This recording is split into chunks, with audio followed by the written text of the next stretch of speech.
This is the Locarno suite in the Foreign Office, and today we gather to mark 100 years since the Locarno Treaty was signed here in 1925.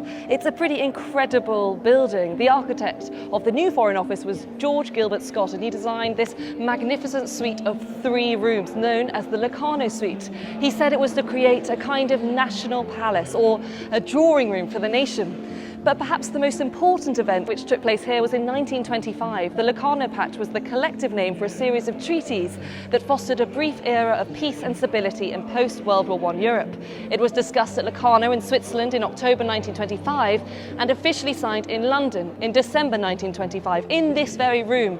Of course, the goodwill here was not powerful enough to keep the peace with the Second World War breaking out 14 years later.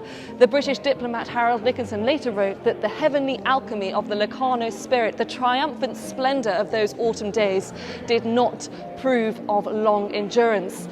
Nonetheless, today we look forward 100 years since the Locarno Pact was signed. This event was organised by the Foreign Secretary and the Swiss Embassy, and all sorts of diplomats have gathered. There have been speeches, gifts exchanged, framed images and portrait busts. There's also some amazing archival material on display from the National Archives, such as the Locarno Treaty Final Protocol and the ratification document. So pretty incredible to see those documents in this space. It's an incredible historic building and wonderful to be part of this historic event, to see history in the making.